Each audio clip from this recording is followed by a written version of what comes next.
We're on Mars with Hexpus, Censar, Chaos Chuck, and Lit Shadow. We have a glass colony, which always means you look at nomads first. There is good silicon available.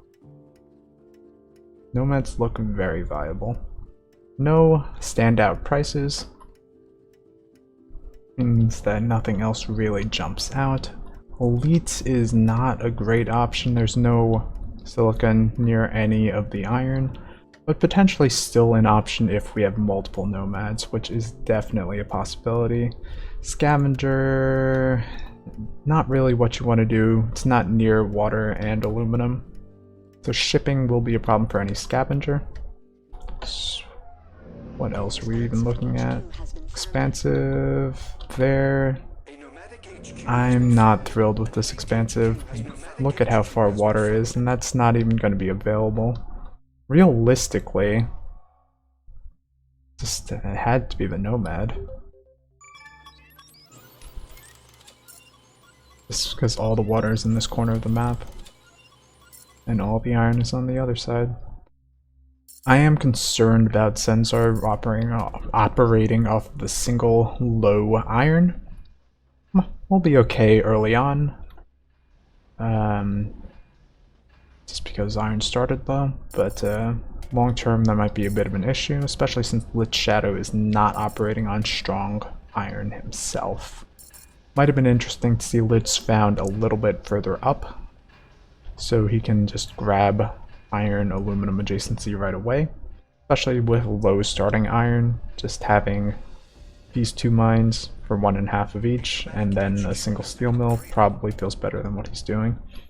Either way, both nomads have been struggling, scraping out all the cash they can to get the electronics. $1 silicon, never quite what you want to see. But they're both going to make it to HQ2 pretty comfortably. Hexpus is going to manage to grab this water next to his HQ, probably. Oh dear, I'm worried about that. Because this should be contested water. You do just want to grab them, even if you're building glass on top of them, which he is. Glass on top makes a lot of sense, although, yeah, this is going to be dangerous for Chaos Chuck and Hexpus. They're both moving into the glass, and that should just crash out pretty quickly. Lit Shadow and Censar will be happy to see that. Censar moving actually into a lot more silicon is interesting. Already has enough silicon for, well, yeah, already has enough silicon for an upgrade, and that price is just rock bottom already. He's going to be the third person to move into glass. I think that's just outright a mistake. There's not enough pressure on the glass price to sustain 3 people in that market. I would have much preferred something like move into food, which would have been quite strong. But in any case, did a good job core sampling out this high iron. Did not notice these core samples earlier. That is a big thing that's going to be very helpful for Censar. And I guess this high water was probably also core sampled out. Yeah. Pretty lucky. Managed to core sample that out first, and then that.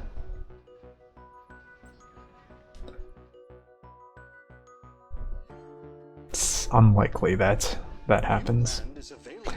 But either way, we have Lit Shadow moving into the extra mines, into the steel, going into power. Is he the only one in power at the moment? Yes, Hexpus is moving into the geotherm himself.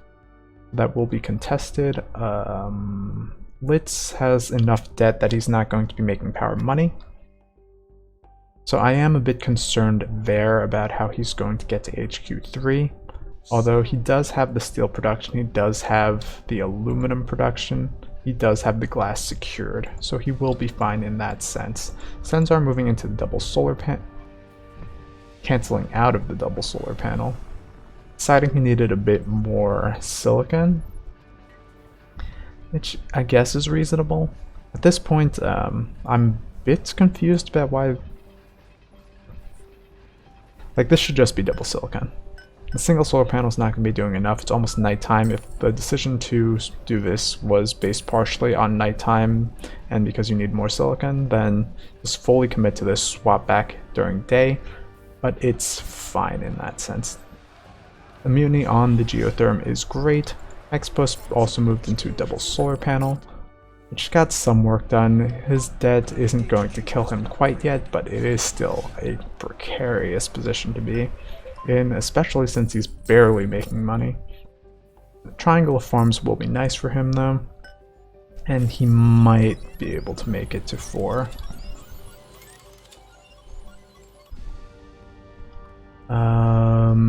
Chaos Chuck. Still auto-selling glass here, still not thrilled with that decision, but it is what it is. Being in the food is great. He's going to be the first of 4. Going to do well there. It's interesting to see that no one has a Pleasure Dome up yet. No one's going to be making power money this game. There is just going to be a lot of money available in the Pleasure Dome, and it should be something players are looking at. This is a pretty friendly set of HQs for that. What else might Chaos Chuck look into? More aluminum would be reasonable for sure. Reactors would be fine. He is moving to extra water, which is a good thing. But yeah, still has 3 claims, needs to be a bit more decisive about that. Definitely hard to find the right things to do, but something like just dropping 2 mines adjacent to the HQ is a low risk move that pays off pretty well. Like, even if you decide to do something else later, it's not costing you much of anything because they're easy to transition. Moving into electronics now feels like a bit of a mistake. Electronics are just not good production, they're slow, aluminum's high, this is going to slow down your aluminum production. And this is just even more silicon consumption on top of the glass.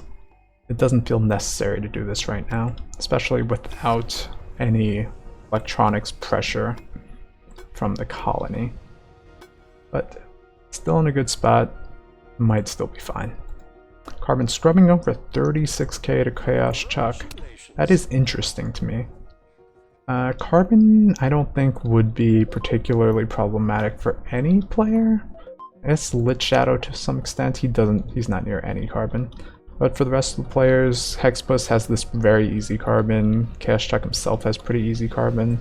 Senzar wouldn't be too bothered to grab these. You can always grab carbon scrubbing himself if he needs. Looks like the carbon scrubbing auction was a mistake regardless. But yeah, 36 is a lot more than I would have expected that to go for. So, how is everything else looking? We still, okay, Hexpus is finally getting the first Pleasure Dome up. Is what you like to see.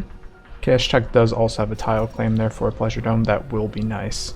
But yeah, this is going to be a $278 Pleasure Dome, coming down quite soon. Hexapus has 2 aluminum tiles, that's fine.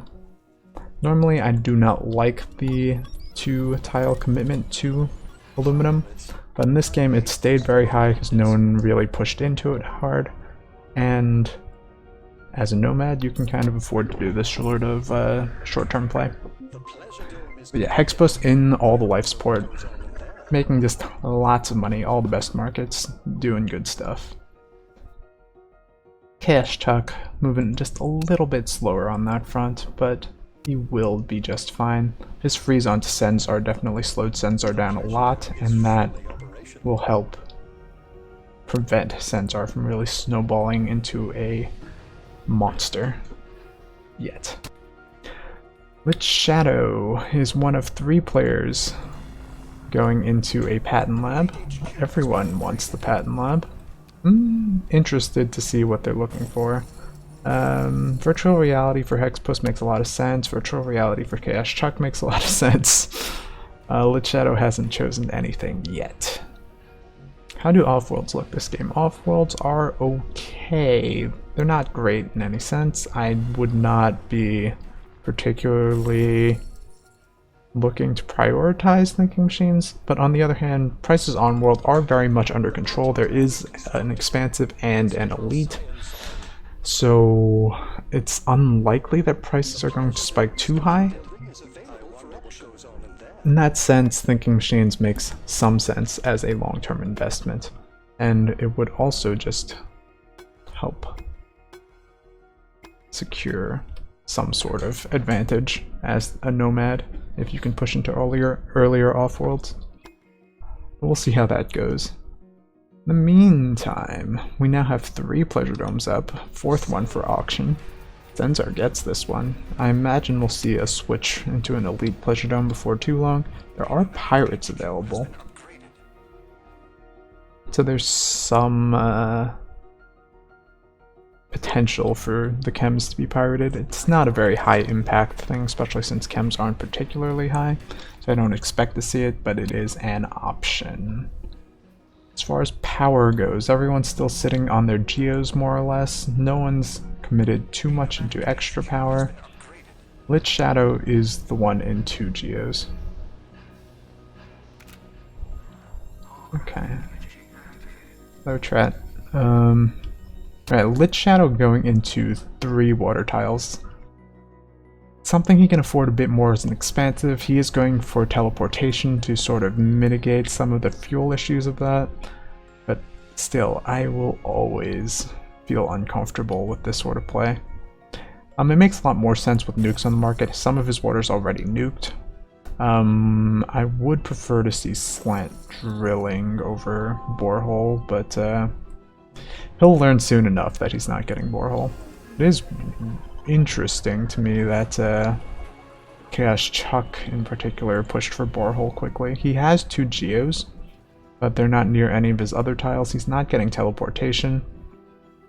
So it's really just going to amount to an extra 0.4 power, which is not great for the amount of time and money committed to that. Senzar is getting a superconductor, optimizing power. He's going to make a killing off of that if no one freezes him. Senzar does have a power surge saved up. No one else has any black market saved up. People do have cooldowns open, 2k circuit overload, 6k power surge, all very viable options to attack things.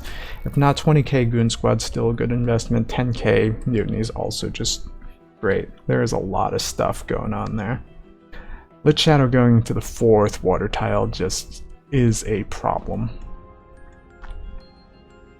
Like, one additional reason why I would very much avoid that sort of play is just no one else has strong control of water.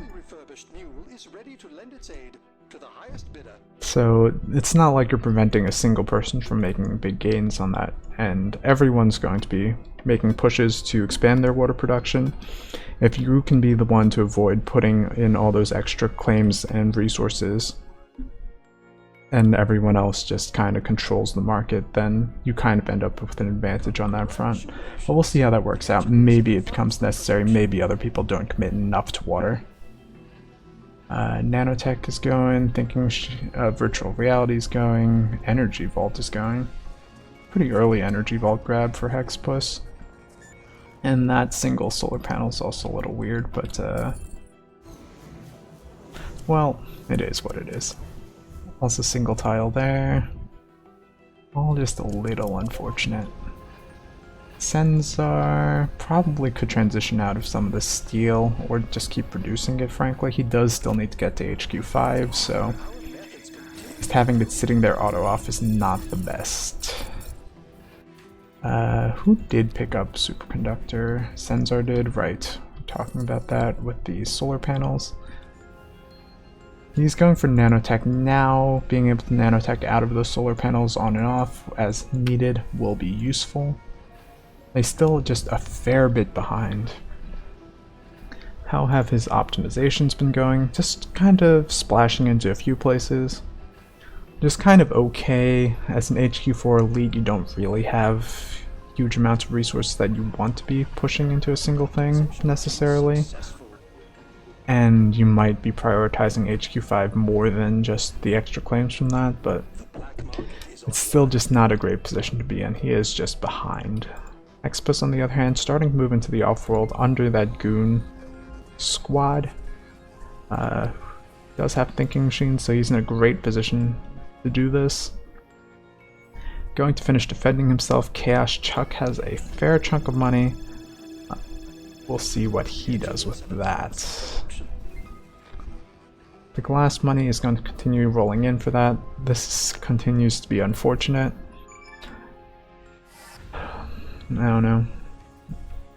An off-world would be a thing for Chaos Chuck. Dealing with debt would be a thing for Chaos Chuck. Moving out of an optimization center to go off-world is nice. It is not gooned, which is a definite problem with mutinies available, and with him at D debt. Hexpuss sensing that weakness, starting to make that push in. Chaos Chuck does not really have money to defend without canceling this off-world. So Hexpuss is just going to get a big chunk of this stock, be ready to pick up that buy pretty quickly, and neither the Expansive nor the Elite are in position to make Hexpuss regret that yet. I am curious to see where Lich Shadow is going from here. This nanotech and teleportation does have... He's just starting to get the optimizations done. Optimizations into oxygen aren't really what you want to see. Oxygen producing at half the speed of most other secondary resources. And oxygen is not the launch of this game, so it's not likely to be a great investment. Hacker arrays are definitely an option still this game. This is not something you see too often. 6 different advanced buildings. Censar keeping that non-elite pleasure dome and just building an elite pleasure dome by him. Right, this is what's happening with Lich Shadow. I saw this claim and I just forgot about it. Building this colony off-world is nice in a lot of ways, but goon squads are 30k already. There are goon poppers in these circuit overloads, and there are mutinies available, so this should just be a very popular target. Though it's a bit of a question who's going to be attacking him. Lich Shadow is in a good position if Chaos Chuck pays off debt and survives a fair amount of time, as he can just attack Hexpuss on the back end and get a lot done there. But Hexpuss, being responsible, has the spy down there already, mutinies it. That's a bit cheeky, puts the goon squad down. We'll see if anyone bites on that. Lich Shadow did pick up his goon squad, but just a little too late there. So yeah, unlikely that anyone pops the goon, although maybe Litz does on his next cooldown. Censar finally making it to HQ 5, starting to put down some claims. Where have those actually landed? Mostly around his own base, I assume. Which makes a lot of sense. He managed to core sample out some nice extra water, a little bit of extra iron. Moving into a lot more optimization centers. That is definitely part of his win condition. It is probably a bit too late for him to try to rush into the off-world race. And honestly, it might just be too late for anything. Hexpuss is well on his way to buying Chaos Chuck, with the mutinied offworld providing a lot of extra money. And just some extra unfortunate things going on here. This offworld getting mutinied. What? When did Censar get? Oh. Censar mutinying Chaos Chuck's offworld, I guess, is reasonable. Hexpuss is Thinking Machines and defended. That one, well, is defended, but who knows if Censar knows that. So this is just the attack of opportunity. But yeah, it's still looking grim. Hexpuss is just so close to the buy there. Once he gets the buy, he's going to get a huge stock price boost.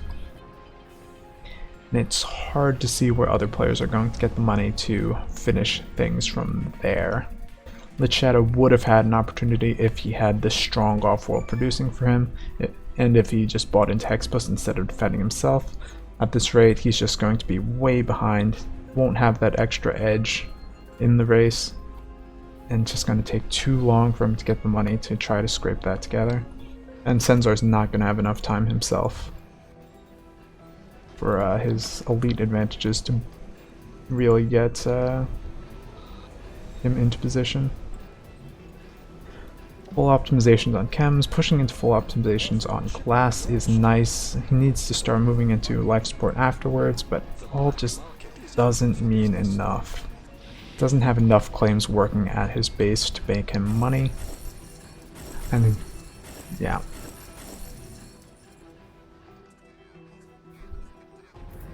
Okay. I was gonna say I was curious to see where Hexbus goes from here.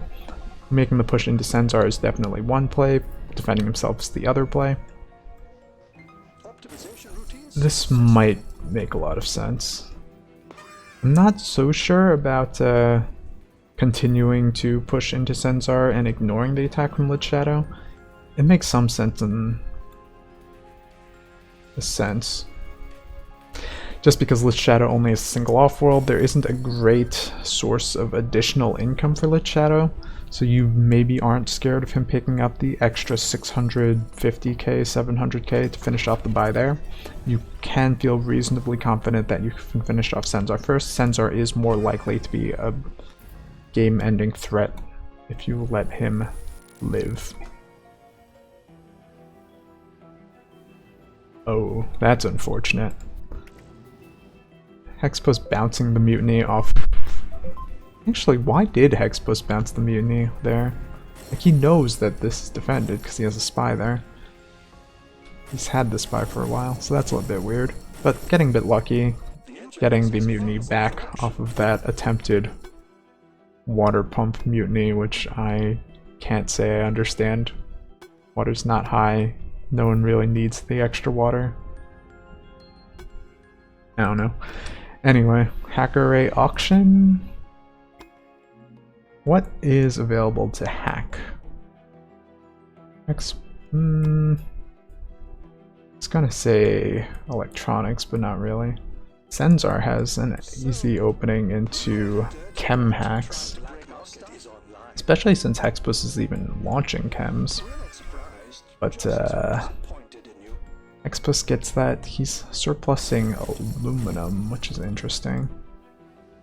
And actually, probably just a mistake. I don't know. Lich Shadow is not producing aluminum, actually. He moved out of it to move into his farms. He probably should be in aluminum, given the price, but that's not really a huge deal. The reason I say is probably a mistake to surplus aluminum because Chaos Chuck is producing a big chunk there, but Senzar is also making a decent amount. Well, I guess now that Senzar is Hexbus' subsidiary, it is definitely a mistake to surplus aluminum, but that is fine. Hexbus has this game well in hand at this point. Their targets are roughly even, and it is 2 subs to 1. It is hard to see Hexbus losing from here. Just did a good job pushing for Thickening Machines, getting the off-world up earlier than anyone else. Everyone kept Senzar down for long enough that he just couldn't emerge to be the late game threat. Lich Shadow just narrowly missing his opportunity to goon his off-world did a lot to kill him there. And Chaos Chuck just being a bit later to all the plays than Hexbus after HQ5. And not paying off his debt kind of left him as an easy target there, which gave Hexbus a nice boost to finishing things out as well. Price manipulations to begin shortly. Alright.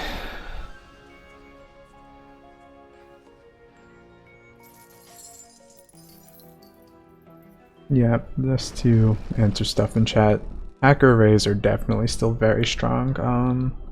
They can be hard to use well, especially in games with elites and expansives because they have such good market coverage. So, especially later in the game, it can be hard to find openings to use them well. And a lot of times it might just be worth more to push into other advanced buildings that make you money more consistently with less risk. But definitely early on, I think hack arrays are a underused tool for exploiting early advantages. And yeah. Successful off-world shipment. We're pretty much at the end of this one. Theoretically, Hexbus could sell one more stock, and he does, and that just ends the game. Lich Shadow doesn't have enough to even do the majority buy, so it just doesn't matter. That's interesting. 3-way tie. So 2 points apiece. And Hexbus gets 10.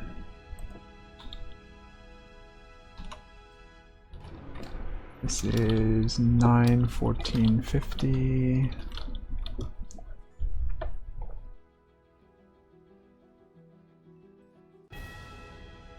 Yep, I'm in a weird victory music loop.